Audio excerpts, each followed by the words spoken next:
Hello, everybody. It is Saturday night at 10 o'clock. I am Chris Weave, and this is Starfleet Tactical, and I am busy not speaking for my employer. So this is what not speaking for your employer looks like.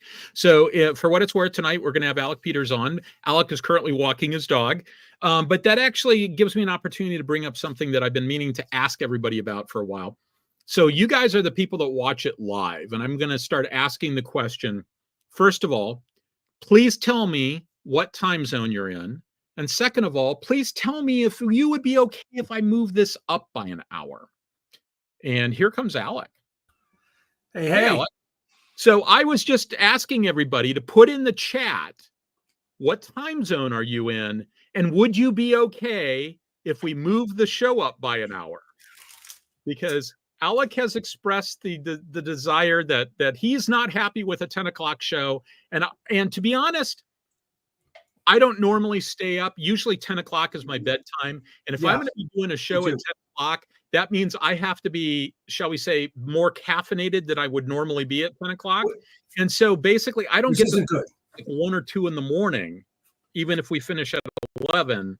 And it sort of screws up my Sunday. Yeah. So because I'm willing to jump on this grenade for our loyal audience. But if I don't have to jump on this grenade, I'd like to stop jumping on this grenade. So please tell me what time zone you're in and whether it's okay to move up by an hour, and then I'll collect data and stuff like that. Okay, so public service announcement over. Alec, how are you doing? Yeah, I like at 8 o'clock I was toast, and I have been also been going to bed earlier in order to get up earlier. Now, a lot of it, and some of that has to do with the two issues. One, if Crystal is not coming home at 4 in the morning, which she does, obviously, from when she's working, if she comes home, I'm up and we walk the dogs and we clean downstairs and clean all the litter boxes and feed all the cats and that's an hour, or so. Give her a hug, talk about, how her night was. And then I go back to sleep. So my sleep is bifurcated, and that's not ideal. But on the nights she's not working, and she's cutting down, I think she's going to go down to 3 nights a week as opposed to 4. I still get up at 6 in the morning is my goal. That means I have to be asleep by 10 because you have to have 8 hours of sleep. And that's it. And that means I'm in bed probably at 9 and watching a little TV. And recently Pee-wee has decided that his bed is our bed is his bed. And so Pee-wee comes up and he's figured out how to bypass the gate downstairs because it's not solid, and he's figured out to go through the cat hole and come upstairs. So whether or not I want him upstairs, he's upstairs, and he's so damn cute. I can't say no. I can't take him downstairs and tell him no. So anyway, the point being, I like getting up early. And I've gotten to the point where I go to bed. I used to go to bed at 11 all the time. And then there's, and now it's like 10 o'clock is late because I want to be up at 6. Because if Crystal is sleeping, I take at 6 o'clock, I got an hour of choring to do. Yeah. Got to clean the litter boxes. I mean, we have 15 cats here because of the rescue. That's 7 litter boxes. That's probably, that's a dozen little kitty feeding plates that have to be cleaned and then restocked. And when my ex and I were doing feline rescue, we topped out at 17 or 18. Oh my gosh. Yeah. So, yeah. I've been there. I like getting up and I like getting to work. And if that's choring, I love the chores. I mean, it gets you going, and I turn on MSNBC to watch the latest insanity from Donald Trump or whatever they're talking about, and it gets me going. And then at 7 o'clock, I'm ready to hit it, and I either head out for 45 minutes or so of walking. I'll take a couple of dogs on the lap, but I'll get a good 6,000 steps in the morning. come back, and then by 8 o'clock I'm working, and my best hours are, my best work hours are up until noon, and then I make lunch, and which is nice working at home. Yeah. I work at home. I go into the kitchen because my diet has so radically changed this past year. I get to so I get to make eggs and have yogurt and have all the good stuff that I've been eating, and then get back to work. But it used to be that at 5 o'clock I was totally burnt out. These days it's like 4. I like at 4. I'm done at 4 o'clock. I'm done. Head out, run the errands. If Crystal and I have a shopping list, I'll hit Walmart or Costco, whoever, and handle the shopping list or do whatever errands have to be done, because I can't. I'm 8 hours of hard work is, you're done. So your day is done at 4. You go out and handle some chores, and then I go out and walk again. I make sure I'm somewhere around. I'm shooting for 12 to 14,000 steps a day. I go out and walk again. 8 o'clock at night, I'm done. I'm brushing my teeth, or I'm taking a shower. I'm jumping in bed. So to say 10 o'clock, I'm like, oh fudge, 10 o'clock. Yeah, I can't. Well, my live streams are now all at 7. You'll remember who picked 10 o'clock. That was you. Don't listen to that asshole. Well, so that's one of the reasons why I wanted to ask where people were and what they thought about this, because the original rationale for doing that at 10 o'clock was because of West Coast. And my perception is we don't have a whole lot of people on the West Coast, and maybe moving it up wouldn't be that big a deal. Also, 7 o'clock is great, because then you still get people in Europe. Yeah. We get a lot of people in England and Scotland, and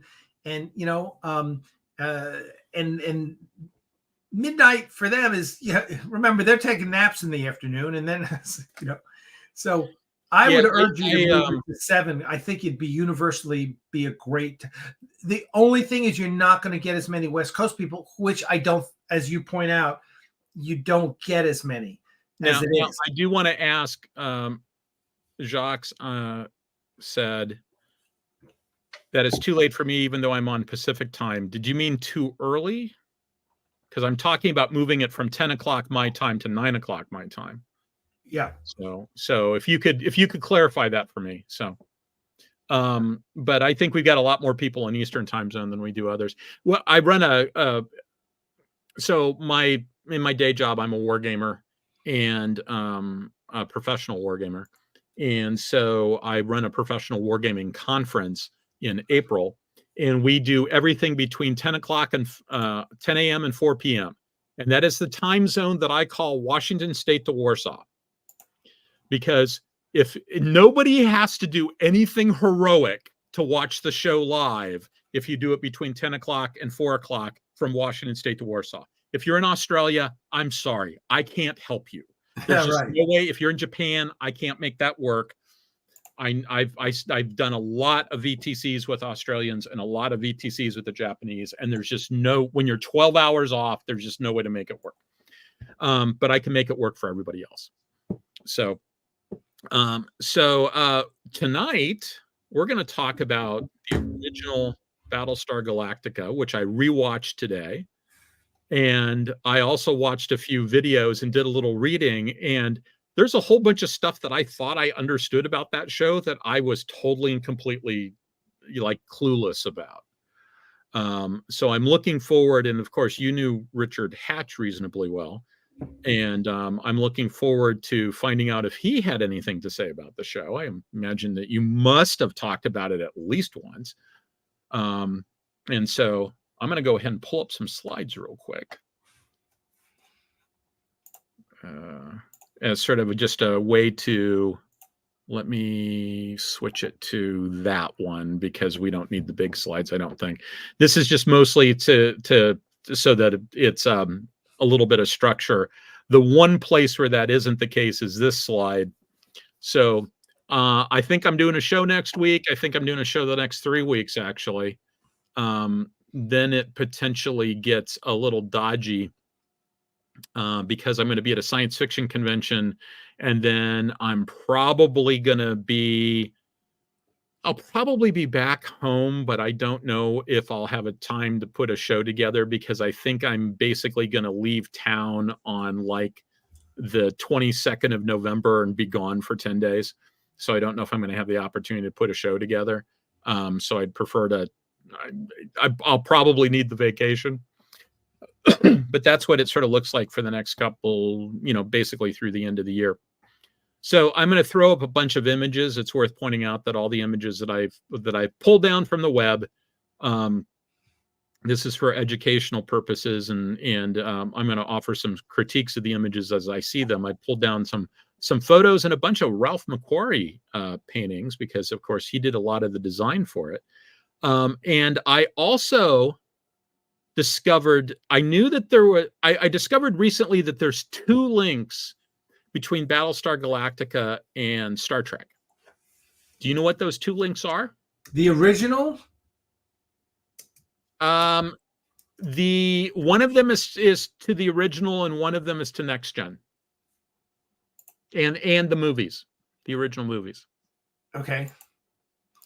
No, so Andrew Probert designed the Cylons. Oh, okay. I had no idea. Other people I said that to went, well, yeah, everybody knows that. And it's like, well, not everybody, because I didn't know that. But I just found out like earlier this week that he's the guy who designed the Cylons. It was like his first job. Ralph McQuarrie said, this guy's good, we should hire him.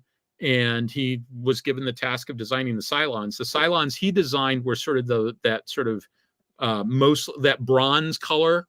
His original ones were bronze color, and Glenn Larson went with the chromium ones, which I'm sure must have just drove the lighting guys crazy.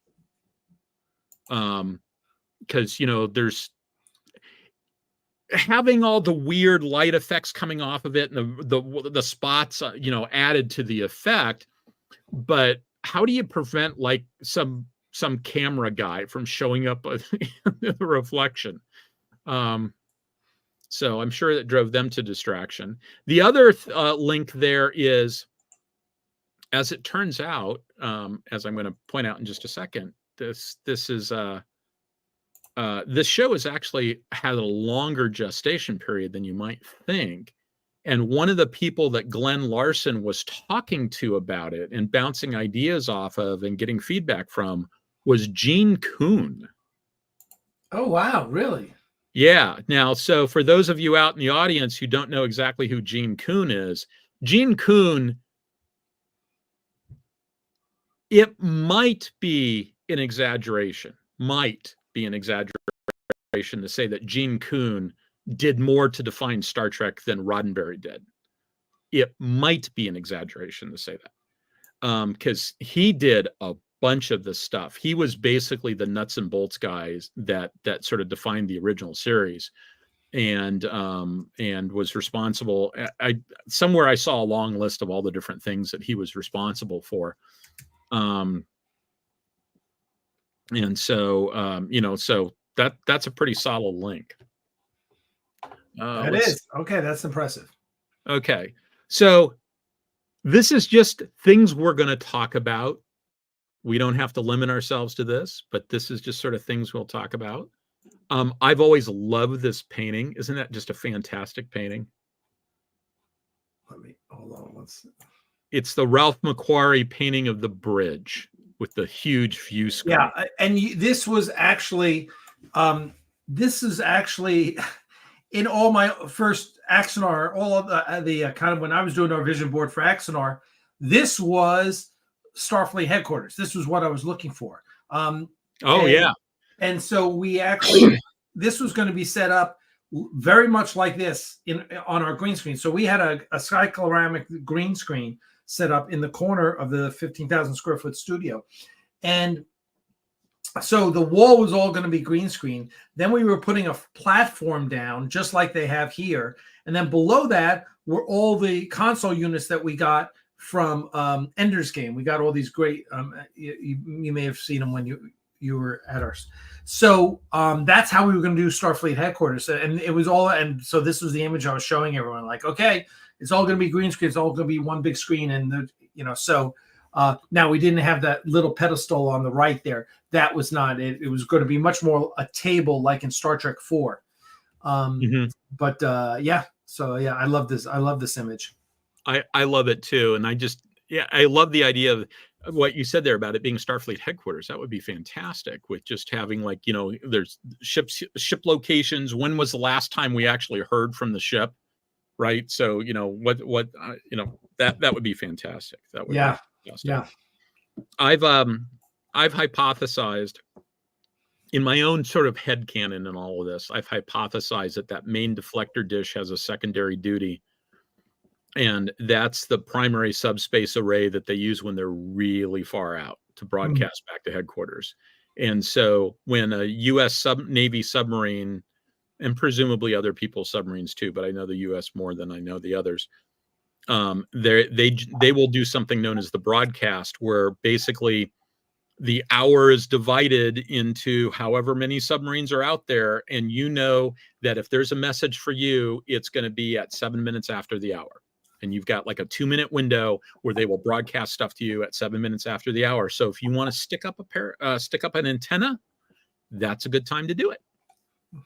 And now if you need to stick up a bigger antenna, like a SATCOM antenna, if you're gonna respond back, but you can actually, I think you can use a smaller antenna.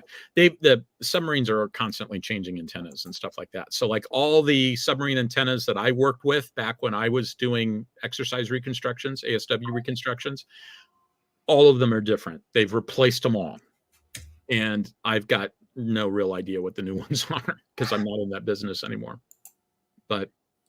But I've always sort of thought about the idea that maybe that big dish was used for long range communication with Starfleet Command, which means like, okay, we know that this is the time when, if they're going to send us a message, they're going to send it so that it arrives about this time. So this is when we need to pay attention.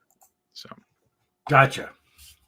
Okay. So the Battlestar Galactica came out 2.5 years after Star Wars, but the actual proposal dated to like 10 years before that. He came up with this idea. Glenn Larson came up with this idea, and I forget exactly what it was, but there was something in particular, like 2001 or something like that, where he said, oh yeah, I'd like to do something in, Space Mystic and Cowboys and stuff like that. It was way before Star Wars, and it basically just sat in his desk for 10 years, except that occasionally he'd bring it out and talk to Gene Kuhn about it. And so that went on forever and ever. And then finally, Star Wars hit it big, and he pulled out this thing that had, I forget what it was originally called. The second name was just Galactica. And when it was called Galactica, the network said, hey, can you throw a star in there somewhere? Oh, God. Star in there. And that's how we ended up with Battlestar Galactica. And then they, Star Wars happened, and like the network wanted something to fill in that space. Everybody was doing their thing. Like Disney did Black Hole, and these guys did this. They pulled John Dykstra and some other people from ILM. So because ILM, which was pretty much a Lucas property, they were moving. And there were a bunch of people that didn't want to move, and Dykstra was one of them. So Dykstra formed his own company, and they did the special effects, but they only did the special effects for the pilot. And then there were lawsuits. There were lawsuits and stuff like that, because apparently when ILM moved, they left gear behind, and so they used it to do this. And then they said, "Well, that's our gear." It's like, well, you didn't take it. No, but it's still ours. And there's, it was lots of pissy lawsuits. I went and specifically looked for this issue of Newsweek, because I remember this issue of Newsweek when it came out. I photocopied the cover of this issue of Newsweek at the West Des Moines Public Library. So I had a crappy black and white photograph of that, because I loved the Viper, and I loved the Battlestar so much. Yeah. That is before Photoshop. That's how. That's why it looks so shitty. So And also the other thing which I was going to point out, and I'm trying to find good copies of it, was and I don't know if you have it or not, but Frank Frazetta did 3 very famous images Yes. for it. And I think one of them ended up as the cover of the book for Gun on Ice Planet Zero. Okay. Because there was a novelization of that. And so that's the other thing that I just found out today when I was listening to some stuff. Did you know that this was originally supposed to be like a 4-episode miniseries? No. It was originally supposed to be 4 2-hour episodes, which is why you have the original pilot was going to be 1. And then you had the 2-parter where they go to Kobol and Serena dies at the end. And then Gun on Ice Planet Zero was a 2-parter. And I think there's another 2-parter in there. But that was supposed to be it. It was supposed to be like 8 hours in 4 2-hour blocks or something like that. And after they did the second one of those, apparently the network said, hey, we're going to call an audible. We want this to be a series. Oh, interesting. At which point everybody went, wait a minute, what? This is a series now? Oh, okay. Now, I totally didn't pick up on this at the time. I mean, I remember all this in real time. I don't remember anybody saying anything about miniseries, but that's the claim. And I saw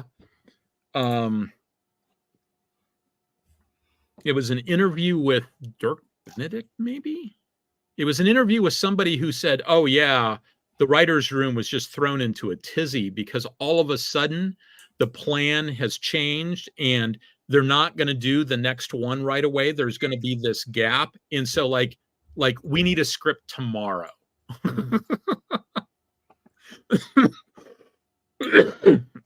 Not to imply that there was that some of the episodes were better than others. So, but the source that I got a bunch of this stuff from, now Wikipedia says this, and Rowan Coleman is the YouTube source that said this. But Coleman also seemed to imply at least that the theatrical version came out before the TV version. And I don't think that was true unless he just meant not in the United States. Did it come out overseas? Sorry? Did it come out overseas first? I think it came out overseas theatrically. Now, I don't know if that was before. I don't think that was before it was on TV in the United States. I think it was on TV in the United States. Then they cut it into the movie. They released the movie over in Europe, and then I think they released the movie in the US because I remember seeing it at the theater. It was in Sensurround. Yeah, the movie came out in May. So the TV, the first episode was in September. The movie came out in May. Yeah. And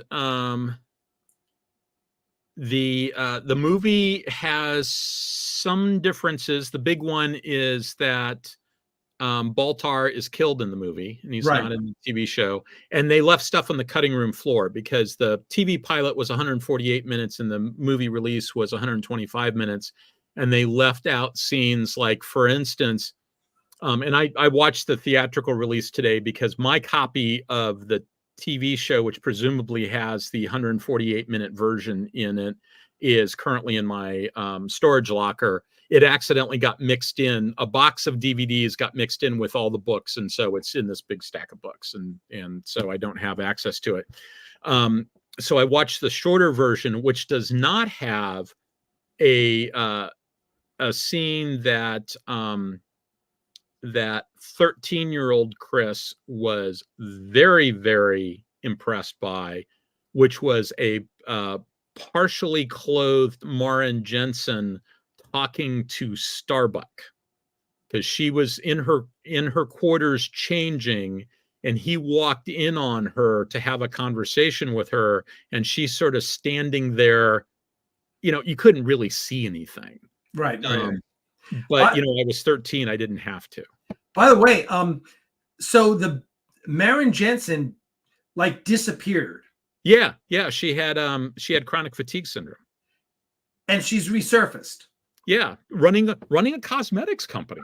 Exactly. And so which was awesome because even Richard, when when Richard and I were friends, it came up from time to time, and yeah, and because no one could ever get her to a convention, and so it's awesome that she is back and that she's. Although I still haven't seen her at a convention, and by the way, I guess this weekend is the big Battlestar Galactica reunion that Creation was putting on. Oh, okay. Yeah, and I guess that would I've seen some stuff on Facebook. And talking about conventions, I dug out. I was going through the garage reorganizing my stuff. I've got a bunch of plastic boxes with all my stuff in it, the stuff that hasn't made it here, but most of like more historical stuff. Like I have 2 boxes. Geez, I've probably got 4 or 5 boxes worth of stuff from my volleyball career. But I had for years lost my Star Trek autograph book. All the autographs I collected from Star Trek for the past 20 years, and I haven't collected any autographs from Star Trek in 10 years. Easy, maybe 15, probably 15. I probably, because it's 2024 now. So I'm sure by the time when I started Protworks was probably the last time I collected any. And I'll have to show those because I actually have the very first autograph Alan Ruck ever signed at a Star Trek convention. He was setting up, this was the 2001 Vegas convention. This is before Creation was doing Vegas. This was a guy, something Scott, I think was his name, who wound up going to jail. But anyway, it was the weekend of 9/11. It was Saturday, Sunday, 9/11. I believe was a Monday, or Monday or Tuesday, whatever it was. It was a Tuesday. Tuesday, yeah. So Saturday, Sunday was a convention that I flew back on Monday, and I remember because I was at home sick. I got con crud when that all went out. But anyway, so Alan Ruck was at the convention. And I see him setting up. I go, oh, hi. And he goes, oh, yeah, blah, blah, blah. This is my first Star Trek convention. I go, this is your first? Like you've never done a Star Trek convention? He goes, no, this is my first. I go, well, I would like to have your very first Star Trek autograph. So I have his autograph, which is awesome. And so when did the movie he was in come out? So he was in Star Trek 6, which was, someone give me Star Trek 6. Star Trek 6 was let's see. Star Trek 6. No, I'm sorry. No, he was in Generations. My bad. Yeah, he was in Generations. Generations was 94. So this is what, 7 years later. So I have his autograph. But anyway, I got this big thick book. It's somewhere. Did I lose it again? No, it's on the floor there. So you found it. I found it. I was so excited because I've got like Mark Leonard. I've got multiple Nimoys, Shatner, a few James Doohans in there. Yeah, so I've got a bunch. But I also found a couple others. So here's a good one. Here's a great one that I found. From Sean Kenny to Captain Garth from Captain Pike. I love that one. But here's these two guys. I'm going to just take us away from Battlestar for a second. Sure. I was at Dragon Con, and this is, I don't know, this is maybe 8 years ago or so. And I'm with my good buddy John Eaton. And I'm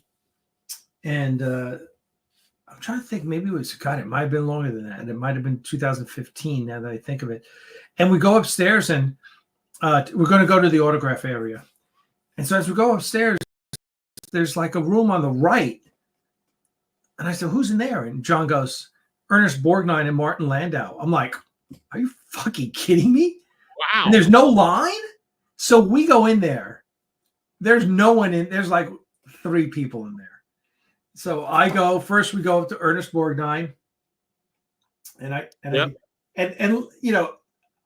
so I got him because I grew up on McHale's Navy, right? And he was at this point he was like 91 or so, and he was as lucid as you and me right now. I mean, the guy was for a guy who carried an extra 100 pounds on him in his entire life. Yeah. The guy was healthy as could be. I guess it was all that olive oil from an Italian. And then we go next. So someone else came for Ernest Borgnine. So he was so nice, and we thanked him, and we moved on to Martin Landau. And then I got Martin Landau's autograph. Yeah. Martin Landau wouldn't shut up. He was the most fun guest. He was the best guest I think I've ever been in front of, because he just sat there and told us stories of the golden age because like he was with Hitchcock. Huh? Like working with Hitchcock? He didn't talk about Hitchcock, but he told us about working at the Actors Studio. Oh, wow. You know, in New York, do you know who his roommate was in New York for when I don't. I know that I can't remember. James who was Dean. Who? Yes. Yeah, yeah. They were really good friends. Great friends, yeah. And what was great, so he's telling me about, oh yeah, Jimmy had this motorcycle, and you know, I'd ride on the back, and we'd ride around, you know, Midtown, or you know, we'd ride around New York all the time. He goes, so one day we're riding down wherever, he said, and the bike dies. And so we get off him, and Jimmy's like, don't worry, my mechanic's one block down.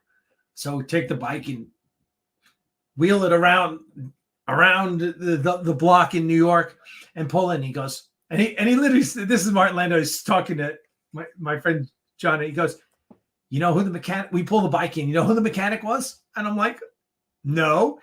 And he goes, Steve McQueen. So I'm just thinking, so Steve McQueen, this is like the 3 Infinity Stones being in New York at the same time, right? Yeah. You've got Steve McQueen, Martin Landau, and Jimmy Dean in a garage with a motorcycle in like early, you know, what was that? Early 60s, you know, late 50s, early 60s New York. I mean, so anyway, wonderful time talking to that guy. It was so much. And I'm sorry to take you away from Battlestar Galactica here. No. That's fine. That's fine. Yeah. So there you go. In fact, I have this suspicion that this is going to turn into a 2-parter. That's fine. Because we're like slide 3 and we're a half hour into okay. it. Well, let's keep going. Let's see. There was some other stuff that was differences in the release, like I'm told that in one of the versions, there's more of a discussion about what exactly the plan is to put guys down on Carillon, and one version left some suspension and the other version did not. Although I'm kind of wondering about that. I need to go back. I need to do a comparison. I haven't been able to compare it. Do it. All right, Wright. We'll see you later. Wright says he's going off. He's going off to run the Rocky Horror Picture Show at the local theater. Nice. That's public service for you. Yeah, so he it's his part-time job, which he says basically he does it just because he likes being at the theater and I don't having blame access to the theater. So one of these times when I go down there, I'm gonna go see his theater. Yep, he just said best gig in town. Yeah, I bet. Okay, so let's talk about the actors and the acting and all of this. So, and I sort of arranged this as this probably isn't by importance. The first group is the most important. I think Jane Seymour could arguably be in that second group and move Tony Schwartz over. But Richard apparently turned it down, unread 3 times until somebody said, just read it, damn it. And he did. And then he went, oh, it turns out this is good. I'll do it after all.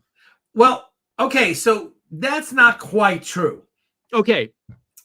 So, because Richard told this story many times. He didn't want to do it. He didn't want to do it. And his agent said, you got to do this. And Richard, being young and stupid, I mean, this is me, Richard telling me what happened. He said, look, I was young and stupid and thought, you know, I would be doing movies and whatever. And I'm like, oh, God, this show, it's like a Star Wars ripoff. He goes, no, tell them no. Now, understand that Richard had just come off of replacing Michael Douglas on Streets of San Francisco. Yeah. Right? So he was kind of hot. And he had been on one of the New York soaps for a while, and that's where he became a Star Trek fan, because he would watch Star Trek like the rest of us in the New York tri-state area on Channel 11 every night at 6:00. But so he tells his agent no, and I think what you probably heard is a bastardization of the story. He tells his agent no. His agent goes to them and says, "Nah, Richard doesn't want to do it." So they make a better offer and come back to it. And Richard agent says, "Look, they're going to give you X," and he's like, "I still don't want to do it." So the agent goes back, and so it may be 3 times. I don't know if it was twice or 3 times, but finally Richard says, "Ask for X," and the agent's like, "All right." And the studio said yes. And Richard's like, "No, I never thought I was going to have to do this show. I asked for so much money that they, and they said yes." So he winds up doing the show. And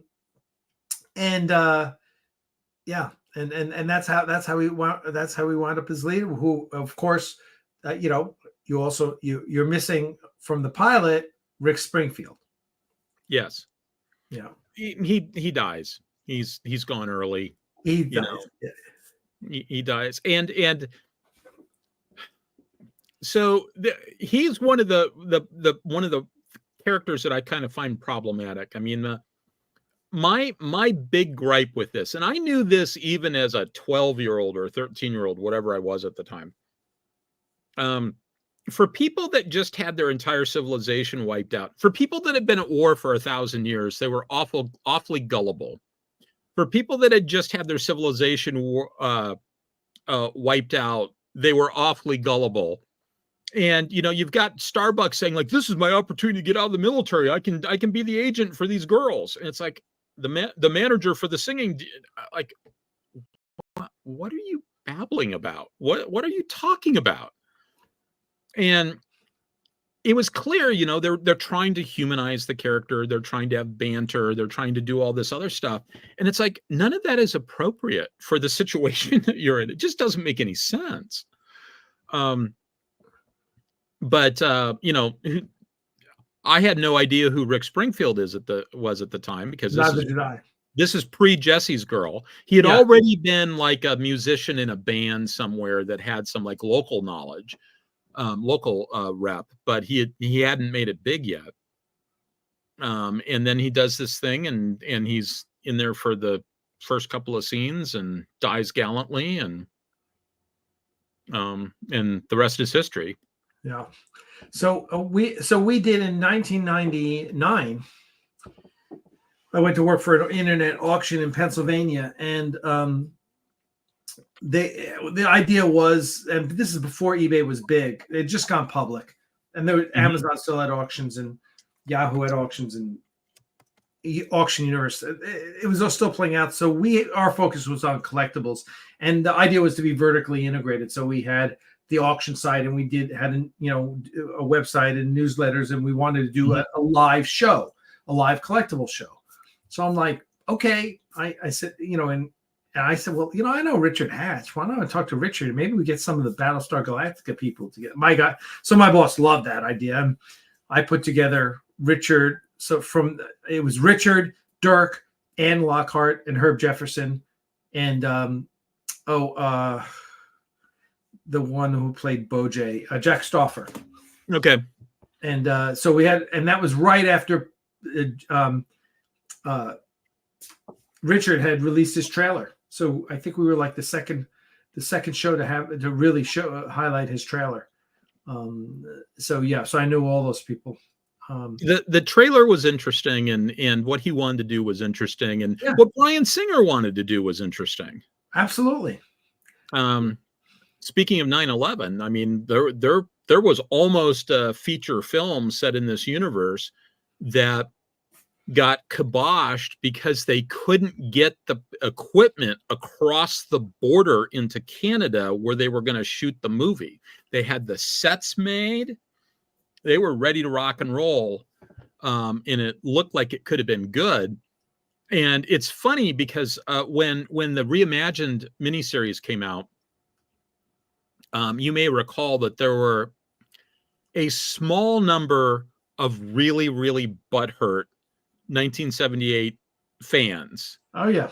Who, like, I remember one guy saying, you should boycott any product advertised on the Sci-Fi Channel on the same day that the miniseries shows. It's like, you haven't even seen it yet. Yeah. So, they all point to Bryan Singer's thing. It's like, this would have been great. And I'm pretty sure they would have been pissed off about it too. Anyway, I'm sure. So there was a convention. I met Richard at the 93 15 yarn reunion. Okay. And I still have the program from that. Well, I'll pull out when we do the second part of the show. Then 10 years later, there was a 25 yarn reunion that Richard helped promote. And so I was at both. I flew in for that one. I was in Atlanta at the time. So I flew in for that one. And that was big because that's where Ronald Moore showed the trailer first for the new reimagined, and people were ready to hang him. I mean, yeah. Mike Pence had nothing on Ronald B. Moore, and so they had like big bags of popcorn. They were going to throw popcorn at him and stuff. So I feel like I'm the archivist of this story since Richard has passed. So we're in this little room, and this room couldn't have had seating for more than, maybe 100 people, because it wasn't a big convention.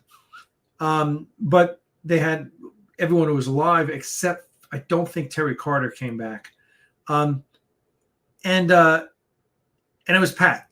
I had to stand in the back because there's no seating. The room is packed, and the room is it's not huge.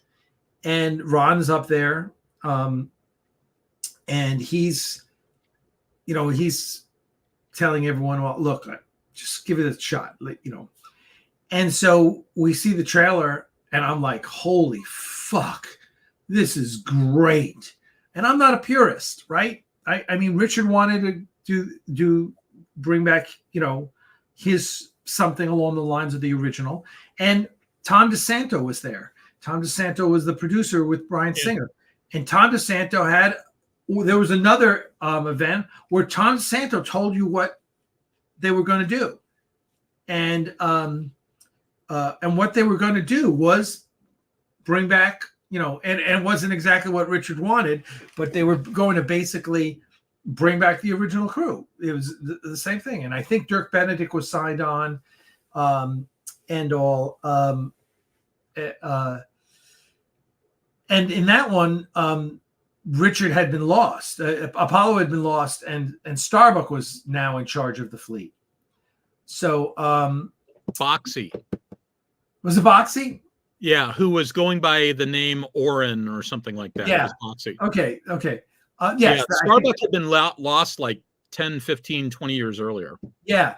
So anyway, DeSanto told his. So then Ron shows his video, and and everyone's kind of holding their breath to see what's going to happen after he shows the video. And I'm like, this is awesome. And Ron says, look, I know a lot of you, because he's speaking to maybe 150 people, maybe. Yeah. He's like, look, I know a lot of you want your original Battlestar Galactica, and this isn't it. He says, but Universal hired me, so I get to make what I want. They didn't hire you. And I'm like, fuck yeah, Ron, you go for it, boy. And he was very nice, but he was like, look, we're going to make something different. And bully for him, because, I think most of us agree it's the greatest science fiction show of all time. You know, I don't have a problem with remakes if you can add value. I don't have a problem with reimaginings if you can add value. If all you're going to do is a shot-for-shot remake, you know, unless you're like fixing a problem, like the original had a budget of $1.42 and they really needed to have more than that. Right. You know, I don't have a problem with that. Like I don't have a problem with the remake of Total Recall. I like the remake of Total Recall. I don't have a problem with any of these things. Now, the part where I think that the original fans would have been totally butthurt. Do you remember how that Bryan Singer one was supposed to end? Well, Tom just told us the end of the pilot, which is at the end of the pilot, you find out that Richard Hatch, that Apollo has been captured by the Cylons and turned into a Cylon of some sort. Yeah, when they do a close-up in his face and there's a little red dot moving back and forth in his eye, and that's the point where all the fanboys' heads would have exploded. So, you know, okay, you know, but I like the Ron Moore one. I mean, I have problems with some of the decisions they made with the Ron Moore one, but it wasn't the reimagining part of it that I have a problem with. I just think that as the script moved forward, as they went through the show, there were some places where it's like, really, that's where you went down? And I think part of the problem was, I think that there was a little bit of, shall we say, the same problem that they had with Lost and with the X-Files, where it looked like there was a plan because they kept hinting that there was a plan, but really there wasn't a plan. They were just sort of counting on the fact that they had a talented writing staff and they could figure out how to make the next, you know, they were thinking like 2 episodes ahead tops, maybe 3. It wasn't Babylon 5. It wasn't Babylon 5. Now, that having been said, I've got the 20-page treatment, because he wrote like a 20-page treatment. He wrote a 100-page treatment. If you read the 20-page treatment, the lore is he had it all planned out, et cetera, et cetera. Sorta. Now, are you talking about more? Babylon 5. Oh, Babylon 5. Oh, okay. For Babylon 5, the lore is that Straczynski had it all planned out all the way. Sorta. He had the broad brushstrokes. Now, what he did have was, because he made the comment about how if you're doing a television show and you do not have a plan for what happens if one of your stars leaves, you are committing malpractice. And so he had the plan said things like, you know, this is the character arc that's going on here. And if this person leaves, this person comes in and takes over the arc. Oh, wow. So he had pre-planned responses. So Talia Winters disappears. No problem.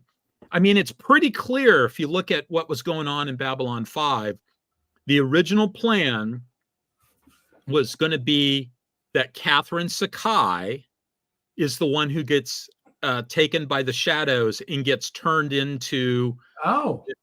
I mean, I've never seen this in print anywhere, but think about it. Catherine Sakai goes off to all these places by herself. She encounters the old ones, right. Blah, blah, blah. Yeah, she's the one who's going to have the Melissa Gilbert role. Ah. And think about how much better that would have worked. Because think about the fact that they had been building up that relationship. That first episode with Catherine Sakai is brilliant. It's fantastic. Right. And Straczynski, that meeting, like at one point where he reaches out to touch her and she says, "Don't you touch me unless you mean it." Straczynski is on record as saying he wrote that episode and he could not watch the rehearsal because that episode was very autobiographical. Oh, wow. He was quoting dialogue that he himself had said. Wow. And so, you know, it's clear that that's where he was going. And as it is, like Melissa Gilbert, you know, okay, Little House on the Prairie, that's the only real link we have. We know that she's important to John Sheridan, but she's not important to us. Right. Yeah. Yeah, I just don't. It didn't really seem like they had a plan, and there was a few things that drove me nuts. Like it drove me nuts that Baltar. There was places in there where Baltar's lying, despite the fact that it's the same problem you have in Casablanca, where characters lie because they lie, right? And so Baltar early on, he's lying because he's amoral and he sold his soul to the devil and it's all his fault. And now he's trying to cover up. Later on, he's just lying because he lies. So he's telling lies in one of the episodes. I remember it's like, it is in your best interest to be telling the truth right now. The truth is way more believable than the lie, and the people will respond to the truth. But you told a really bad lie and got caught. And the lie wasn't better than the truth. The lie didn't meet his purposes at all. So why are you lying, Baltar? So, oh well. Yeah, James Callis was brilliant. So Richard clearly liked the show, right? He kept trying to bring it back. Yep. He wrote novels in this universe. Yep. How much of the writing was him and how much was other people helping? Oh, it was mostly other people, if I remember. Okay. If I remember. Yeah. And I don't know, were there 4 novels in there? 4 or 5, I think. And Brad Lineweaver was involved with at least a couple of them. Yeah. I have at least the first one here somewhere. I've got them all, but I haven't read any of them, to be honest. Yeah, neither have I. Neither have I. So, okay, what you got? Lauren Green was fantastic, I thought. And the comment was made that he really, really, really took that show seriously. Yeah. Yeah. He was great. Because he was just such a he really filled that role so well. He just brought such gravitas to it, you know? Yeah. I mean, but in a lot of ways, he was just Ben Cartwright, man. Yeah. Right?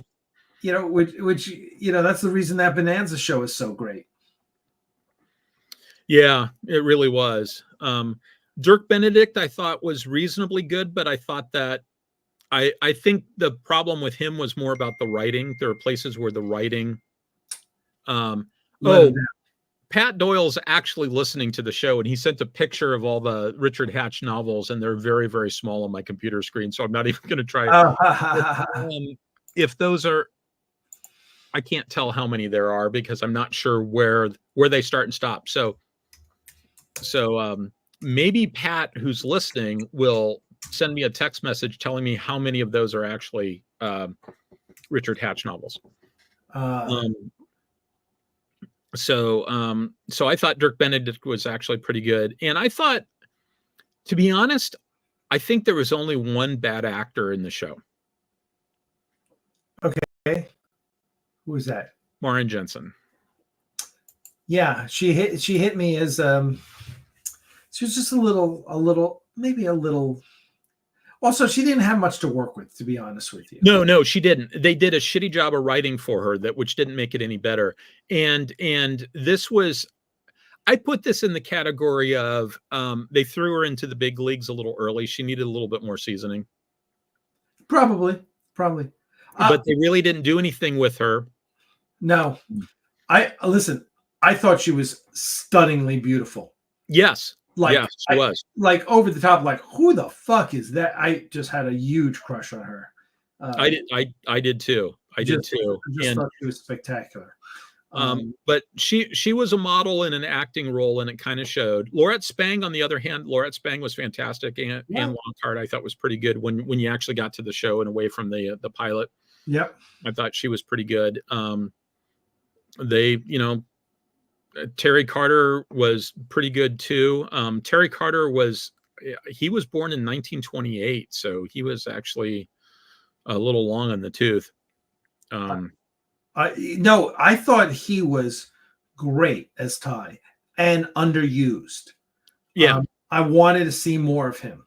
Yes, because he hit me as like, whereas Adama is like your father figure. Ty hit me like the military general type. Yeah. Like you like, okay, this guy is serious. And it's interesting because so many of these characters are fulfilling kind of archetype, roles within the story, and which is so different than Ron Moore's Battlestar, right? And also Battlestar Galactica, the original series, I think is very much a product of its time, of the 70s, right? And it's amazing that just 25 years later comes out, Ron Moore's show is entirely different. Yeah. And the state of the art of TV has changed so radically. It's amazing. Yeah. And you know what I credit for that change? What's that? Hill Street Blues. Yeah, well, Hill Street Blues, certainly Hill Street, and I would argue St. Elsewhere. Yeah. Really, they certainly had a big impact because Hill Street Blues was being written about a great deal. Back when with TV Guide or whatever it was, there was always something. Or I guess I wonder if E had started by at that time. But they were groundbreaking shows. First of all, they were serialized. Yeah, and that was unusual. Hill Street Blues was a TV show that I scheduled other things around. Oh, absolutely. Yeah, we all and Hill Street Blues was back. That's in the mid '80s now, and I was in law school, and I remember me and my roommate and the guys across the hall, my friends right across the hall, we would watch Hill Street Blues, which I want to say was Thursday night. I could be wrong. I want to say it was Thursday night at 10. No, I'm pretty sure it was Thursday. Yeah. And it was. So that was it different. Well, also remember Hill Street Blues, St. Elsewhere. Look at the shows. What are their predecessor shows? Adam 12, Dragnet. I mean, you're very formulaic, episodic, kind of cop shows. And then St. Elsewhere, Ben Casey, maybe Emergency. Those shows definitely changed TV. I had no question about it. Yeah.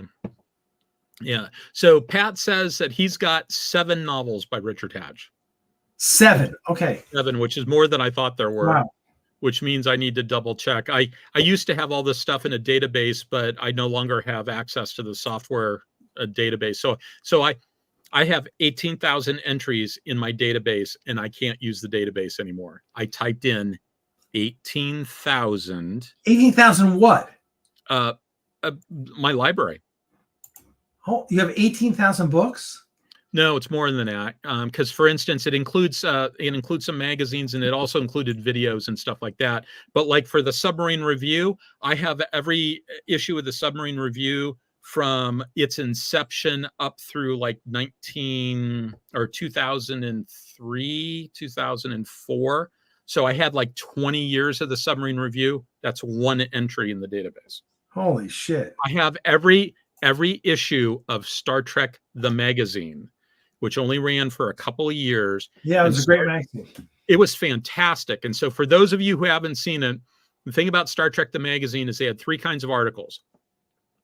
They had behind the scenes articles. So like there'd be an article on Patrick Stewart. They'd have an article on Jean-Luc Picard.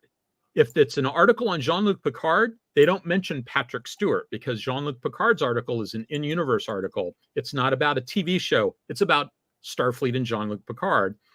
And then they'd have articles that are like answering questions, doing analysis, etc. Like, for instance, there is an article that lists every red shirt by name in the original series, if they had a name, and what their fate was, and calculates what is the likelihood of you dying if you're wearing a red shirt. And the answer is not as high as you might think, but it is way higher than any of the other colors. So, let's see what there was something else I was going to say about. Oh, one of the things about Ron Moore's Battlestar Galactica is I always say there's two things to understanding the people on the Galactica, and you don't see. One of them doesn't apply to the original series, and the other one they just ignore. It should apply, but it doesn't. The thing that doesn't apply to the original series is Galactica was a hard luck ship, right? People always said, what happened to Starbug? Starbug just went nuts in season 3. She didn't go nuts. She was nuts beforehand, right? She managed to overcome her own like when we meet her, she punches the XO. Now, granted, he asked for it, but you know what? He asked for it does not help you at your court-martial, right? And so she's out of control. And so if you were on board Galactica, she wasn't there because she was the best pilot in the fleet. She was still in the fleet because she was that good, but they sent her to Galactica because she's a fuck up. The second thing is everybody on that TV show, 99.9% of the people they had ever met in their entire life were dead in an afternoon. Yeah. And the things that killed them were coming for them. Yeah. So everybody on that show had the most absolute worst case of PTSD that you could understand.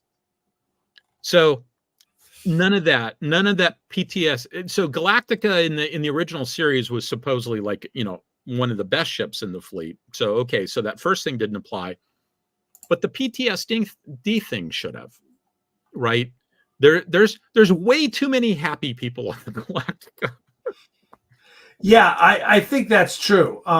That's one of the things about Ron Moore's Galactica that actually has prevented me from watching it again.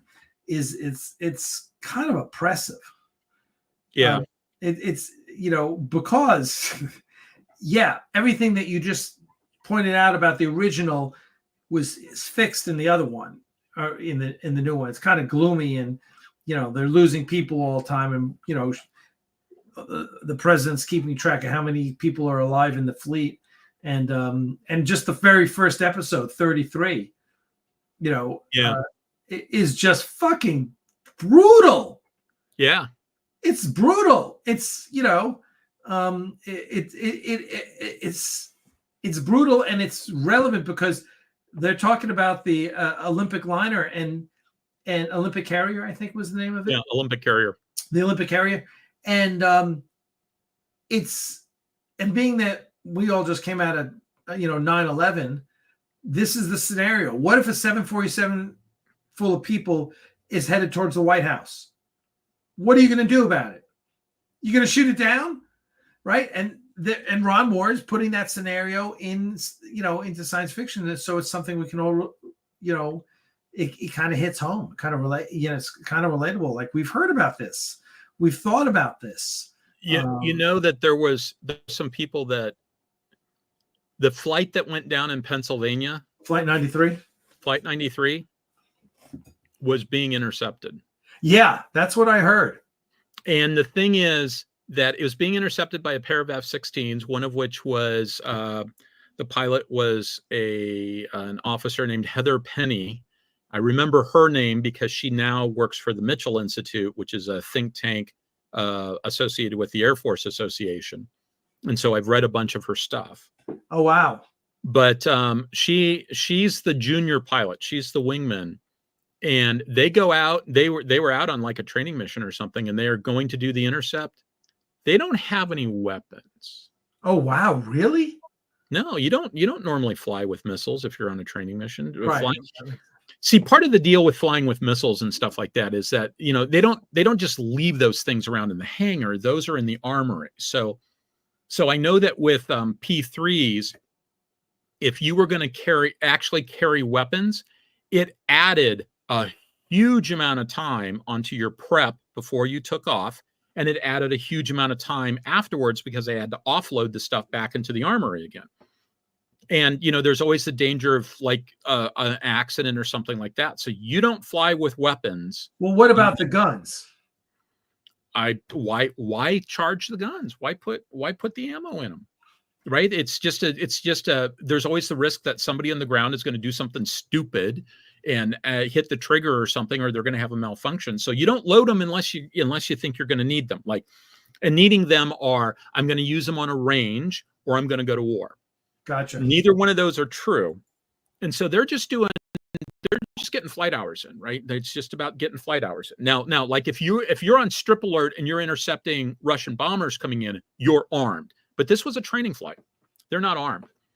And so they have the conversation about what's the best way for an F-16 to take down an airliner. And the answer is one of them was going to crash into the wing root and the other one was going to aim for the tail. Jeez. And so they went on that mission expecting that they weren't coming back. Wow. I think they may have actually started off on the ground, but they just didn't have time to go get the stuff. They were like scheduled to fly that day and they got the alert. And so they went, but they didn't have weapons. Crazy. Yeah. You do what you need to do in a situation like that. We're going to have to wrap it up soon because let's burn through a couple of other things quickly. And then we'll talk about we'll do the chronology later. Cause I think, you know what? This is going to be long. Let me skip ahead. I'm going to skip special effects. Let's just talk about the soundtrack for about 30 seconds, right? Stu Phillips did a fantastic job. I love that main theme. Still brings, shivers to my spine. I heard an interview with him today where he was saying he hates the way that they just chop up the music when they're trying to get things to fit. And so he was trying to sort of like write it so that it fit the space they have. And he's literally standing in front of the Los Angeles Philharmonic and people are handing him revised scripts so that he can adjust the time. And he's like writing music in real time and then they're going to conduct it. I also find it interesting.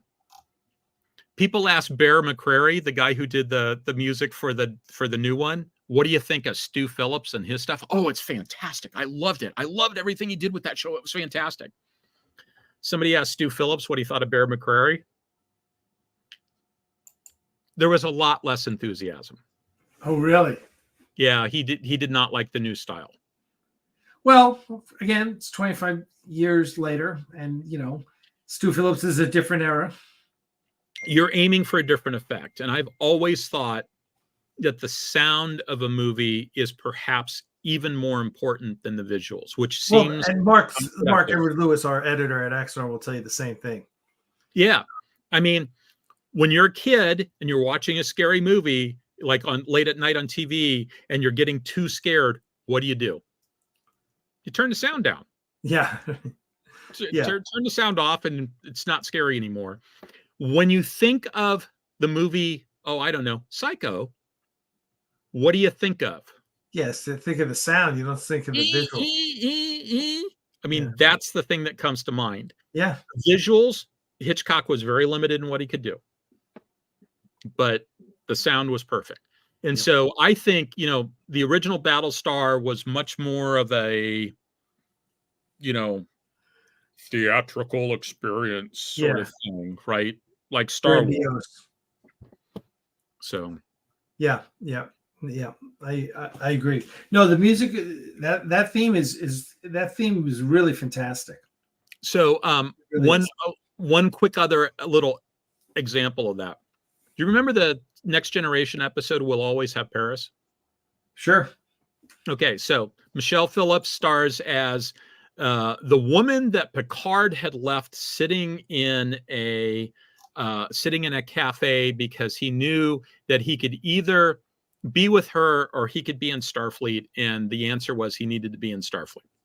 And so 20 some years later, she's married and her husband is a scientist and he's screwed up time. And that entire episode, I remember watching it. I'm watching the episode. I was a member of the club where they'd send you a couple of episodes on VHS, the Star Trek Club. Uh-huh. And so I'm watching this on VHS, and in the entire episode, I'm going like, there's something wrong. There's something wrong here. What is it? There's something, I can't figure it out. What's wrong? And I didn't figure it out until the closing credits. Because they get to the closing credits and Alexander Courage and the comes in. And I realized, I immediately hit rewind to watch the episode again, because I realized the entire episode, they had a different soundtrack. And it was in a minor key.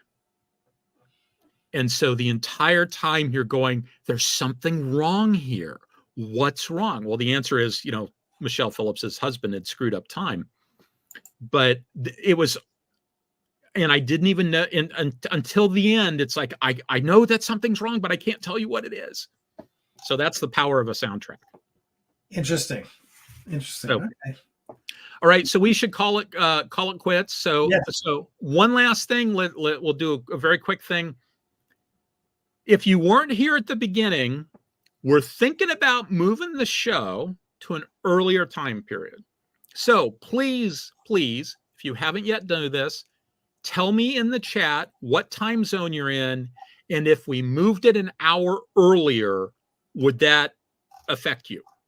Because I figure you guys are the ones that show up on a regular basis to watch this show. And so I'm going to take you, everybody else watches it remote, right? And watching a repeat. So we'll try to take your needs into account. This is because Alec and I are both, I believe the technical term is fucking old. And this is staying up late, and it's sort of screwing up our sleep patterns. So I'm willing to do that if that's what I need to do. But if I don't have to do it, let's at least have that conversation. Okay, so let me do a very quick thing. I've been trying to keep track. I'm not seeing anything. Yeah, and thank you everyone for your comments. We had a nice group tonight, and being that we wanted to get through stuff and ramble up. Well, my con ops for this episode was like, you've talked with these people, you've talked with Richard. I've never met any of these people. I certainly didn't meet Richard, and so and plus you've just been plugged into the industry for so long. So I decided early on that the right answer was that we would just have a conversation about this. And if we rambled all over the place, that's great. Because we generally have a crew here that's okay with the rambling. Yeah. They ramble too. Yeah. Their comments are rambling sometimes. Yeah. Okay. So I'm not seeing anything that I need to immediately respond to. I'll try to go through these. And are you available next week? Possibly. Okay. So we're doing a fireworks stand for the Indian holiday of Diwali, and which is next weekend. I be able, as if you're keeping the same time, 10 o'clock, we're going 10 to 8. And it's like an hour away from here. So I'm probably back around 9:30 or so. Okay. So I absolutely could. All right. So let's coordinate later in the week. And then, so plan A is we'll do part 2 of this and talk more about the 1978 Battlestar Galactica. I may even get an opportunity to watch a few episodes, more than just the theatrical release.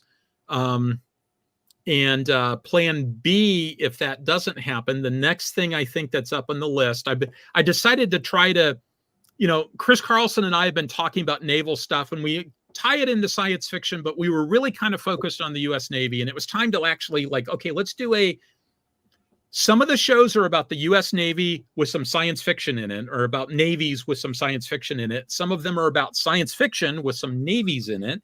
And so it was time to do a science fiction with some navies in it episode. Gotcha. But I'm going to do a few shows on some stuff done by a naval engineer named Mike Bosworth, where he talked about something called the carrier of large objects. The idea was to make ships that are reproducible at a low cost. One of the things about doing that he talked about was like having modular components. Okay, modular again, and having ships that shared components. And so you'd see like similar things on multiple ships. And if he's not describing the Star Trek universe, I don't know what the hell he's talking about. So that's going to be, that's the next thing that I've got in my batter's box, warm-up box, ready to batting circle. Batting circles when I'm trying to say there. And so that's plan B. So either if Alec's available, Alec will be on. If not, I'll see if Chris Carlson is available, and Chris and I will talk about this stuff. So awesome. With that, we should probably decide, am I taking us out or are you taking us out? One of us has to. I'm just along for the ride. I'll push the button. Okay, so thank you very much, everybody. As always, I think it is fantastic that you guys are willing to spend your Saturday night listening to me talk. And Alec, thank you very much for coming on your show. Your show. I really appreciate the fact that you were available, and I'm looking forward to doing it again. And good night, everybody. See you later.